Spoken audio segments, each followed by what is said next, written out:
इस क्लास की पूरी सिलेबस की वीडियोस को देखने के लिए सब्सक्राइब करें हमारे चैनल को और साथ ही बेल आइकन प्रेस करें। हे बच्चा पार्टी, कैसे हैं आप लोग। आई होप आप सब लोग बहुत अच्छे होंगे। Welcome back to my channel mass academy. मैं दीक्षा। तो आज मैं आपके लिए लेके आई हूँ एक स्टोरी, एक ऐसी स्टोरी जो आपको एक नई सीख देगी, आपको समझाएगी कि लाइफ में काम क्यों करना इम्पोर्टेंट है और क्यों हमें आलस नहीं करना चाहिए।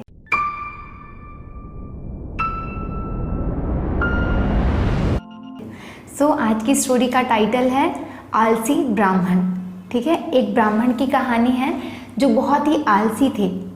कैसे थे? बहुत ही आलसी, जिनको कोई काम करना अच्छा नहीं लगता था, वो कुछ भी नहीं करते थे, वो हमेशा अपने सारे कामों को दूसरों से करवाते रहते थे। ठीक है, तो जो हमारे ब्राह्मण हैं, जो हमारे पंडित जी हैं, वो कैसे हैं? तो हमारे ब्राह्मण बहुत अमीर कह सकते हैं, उनके पास सब कुछ है। वो अपने परिवार के साथ एक गांव में रहते हैं। उनके परिवार में उनकी पत्नी है, उनके बच्चे हैं और एक हरा भरा संपन्न परिवार जिसे कहते हैं वैसा उनका परिवार है। उनके पास ज़मीन है, सब कुछ है, ज़मीन है, पैसा है, खेती बाड़ी, सब कुछ बहुत अच्छा है, घर है अच्छा खासा।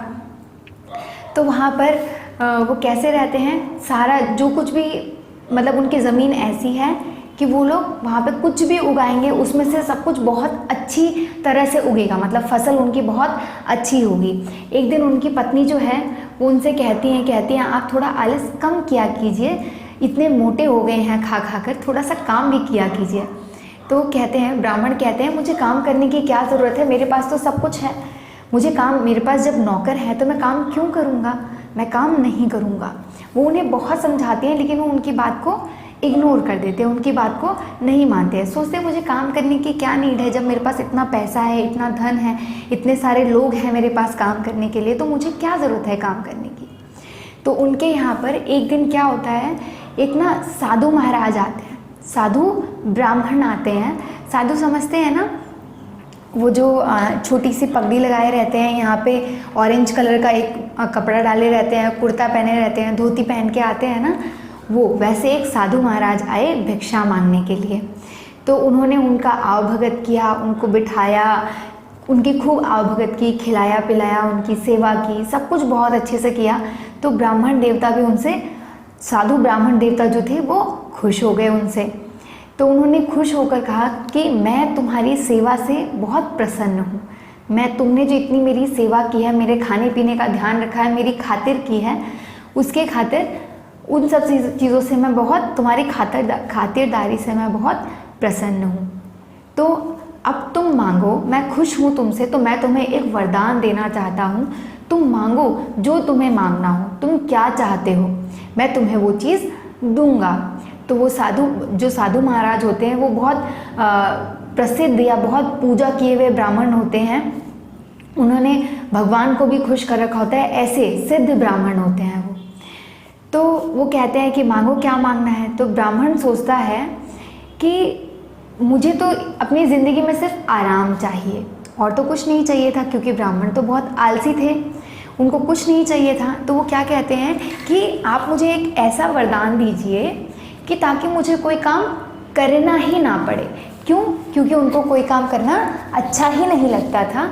तो उन्होंने कहा कि आप मुझे एक ऐसा वरदान दीजिए जिससे मैं पूरी ज़िंदगी आराम से, शांति से जी सकूं और कोई भी काम मुझे मेरा करना ना पड़े। मतलब आप मुझे एक ऐसा इंसान या ऐसा सहायक या ऐसा एक नौकर या ऐसा कोई भी हेल्पर दे दीजिए जो कि मेरे कामों को करे, जिसकी, मतलब मुझे अपना काम ना करना पड़े, मैं उसे कह दूं और वो मेरा काम बिना किसी क्वेश्चन के, बिना किसी कुछ पूछे, बिना कुछ कहे, मेरे सारे कामों को वो कर दे। तो साधु, जो हमारे साधु ब्राह्मण होते हैं, साधु महाराज सोचते हैं कि क्या ये एक सही वरदान है, क्या मुझे इन्हें देना चाहिए। तो वो बहुत सोच विचार करके उन्हें कहते हैं, ठीक है, तथास्तु, मैं तुम्हें ये वरदान देता हूँ। तो ब्राह्मण तो बहुत खुश हो जाते हैं। अचानक से क्या होता है, अचानक से एक धुआं सा आता है, एक फोग का एनवायरनमेंट बनता है, और वहाँ पर क्या, एक मोटा सा काला मोटा एक हट्टा कट्टा इंसान, बहुत लंबा इंसान जिसकी एक छोटी सी चोटी है, ऐसा एक इंसान जिसने हाथों में कड़े वगैरह पहन रखे हैं, ऐसा एक इंसान उसमें से प्रकट हो जाता है।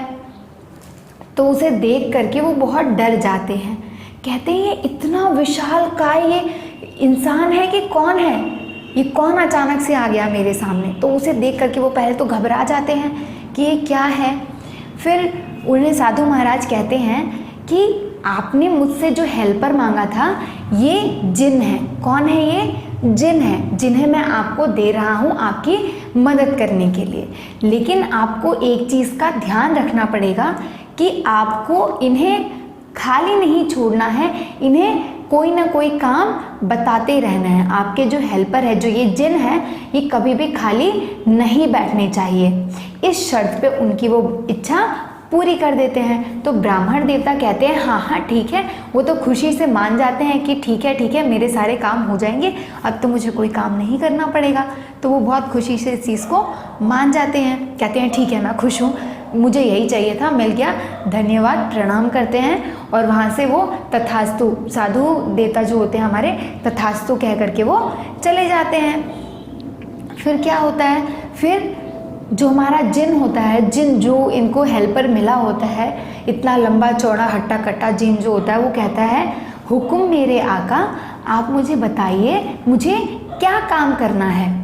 तो पहले तो वो सोच रहे होते हैं, साधु जो हमारे ब्राह्मण होते हैं, ब्राह्मण हमारे सोच रहे होते हैं कि मैं क्या करूं, मैं इनको अभी कौन सा काम दूं, पहले मैं इसको कौन सा काम दूं। तो वो कहते हैं कि ठीक है, तुम एक काम करो, तुम जाओ और मेरे खेतों में पानी देकर आ जाओ, मतलब खेत सींच कर आ जाओ। ठीक है, खेत सींच कर आने का मतलब है कि जो मैंने जो पौधे उगा रखे हैं उनमें क्या करो, उनमें आप पानी पूरे में डाल के तब आ जाओ। तो ये कहते हैं ठीक है। अब ये तो जिन होता है, जिन कौन होते हैं? जिनके पास मैजिकल पावर्स होती हैं, मतलब वो अपना कोई भी काम मैजिक करके, यूँ चुटकियों में ऐसे चुटकियाँ बजा के अपना काम कर सकते हैं। तो जब जिन तो चले गए, जैसे ही इन्होंने ऑर्डर दिया, जिन वहाँ से चुटकी बजाते ही गायब हो गए। तो जिन तो चले गए अपना काम करने के लिए। इन्होंने कहा चलो जब तक जिन मेरा काम करके आएगा तब तक मैं थोड़ी प्यास लगी है, पानी पी लेता हूँ। तो अपनी पत्नी को वो कहते हैं मुझे थोड़ा सा पानी दे दो। तो उनकी पत्नी जाती हैं, ग्लास में पानी लेकर आती हैं और कहती हैं लीजिए पानी पीजिए। तो वो जैसे ही पानी का ग्लास उठाते हैं पीने के लिए, मुंह के पास आते ही हैं, पीने ही जा रहे होते हैं, वैसे ही क्या होता है, जिन वापस से उनके सामने प्रकट हो जाता है। जैसे ही जिन प्रकट होता है, उनके हाथ का जो ग्लास होता है वो डर से छूट जाता है, तो उनके हाथ से पानी गिर जाता है। तो वो डर जाते हैं, ये कहाँ से आ गया, अभी तो मैंने इसको काम करने के लिए भेजा था। तो वो कहता है मेरे आका, मैंने अपना काम ख़त्म कर लिया है, अब आप मुझे दूसरा काम बताइए। तो जो ब्राह्मण होते हैं वो ये सोचते हैं कि मैंने तो इसको पूरे खेत की सिंचाई करने के लिए कहा था, क्या इसने पूरे खेत की सिंचाई इतनी जल्दी कर दी कि मैंने तो अभी पानी भी नहीं पिया, पानी पीने से पहले ही मैंने इनको कहा था और ये इतनी जल्दी वापस भी आ गए। तो ये क्या करते हैं, तो ये उनको बोलते हैं कि क्या तुमने जिनसे पूछते हैं ब्राह्मण, क्या तुमने पूरी सारे क्यारियों में, सारी पूरी खेत में पानी दिया है? तो कहते हैं हाँ, हर जगह पोते अच्छे से एक एक कोने में पानी दिया है, कोने तक पानी पहुँचा है। जिन कहते हैं हाँ। तो ये थोड़े हैरान हो जाते हैं और परेशान हो जाते हैं, कहते हैं अच्छा कोई बात नहीं, अब तुम एक काम करो, आज का काम बस हो गया, अब तुम आराम कर लो, ठीक है, बाकी के काम हम कल से शुरू करेंगे। तो जो जिन होता है, जैसा कि साधु महाराज ने कहा था कि जिन को कभी भी खाली नहीं छोड़ना, कोई ना कोई काम देते रहना है। तो अब क्या करेंगे, तो अब ये क्या कहते हैं, अब ये कहते हैं कि अब मैं इसको ऐसा कौन सा काम दूँ जिसमें ये थोड़ी देर बिजी रहे, सोचने लग जाते हैं, कहते हैं अभी तो कोई काम नहीं है। तो वो जिन कहता है आप मुझे जल्दी से कोई काम दीजिए और नहीं तो मैं आपको खा जाऊंगा, अगर मेरे पास काम करने के लिए नहीं होगा तो मैं आपको खा जाऊंगा। तो अब ये तो डर जाते हैं, उनकी पत्नी भी वहीं होती है, वो देख रही होती है सारी चीज़ें, तो सिर्फ वो देखती है कि क्या कह रहे हैं ब्राह्मण। तो ब्राह्मण क्या कहते हैं, तुम एक काम करो, जो हमारा दूसरा खेत है तुम उस खेत को जाओ जोत कर आ जाओ।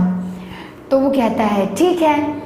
तो वो ऐसे चुटकी बजा के फिर से वो गायब हो जाता है, ठीक है, उन्हें कह करके जो हुक्म मेरे आका, और वो चुटकी बजा करके गायब हो जाता है।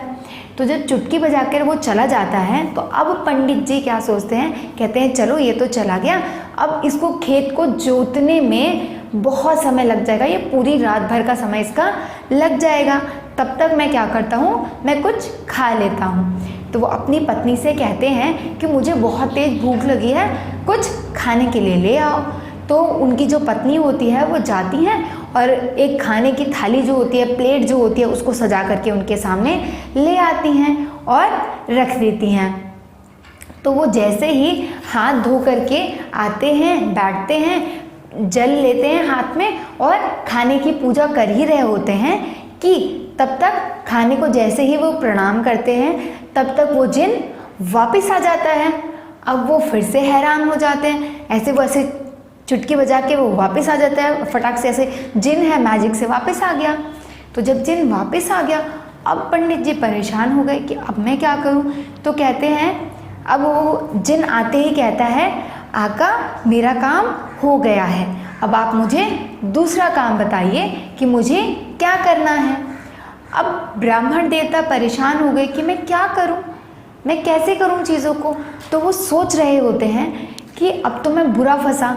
जब तक वो सोचते हैं तो तब तक जिन फिर से बोल देता है, आका जल्दी बताइए, मुझे कोई काम जल्दी से दीजिए और नहीं तो मैं आपको खा जाऊंगा।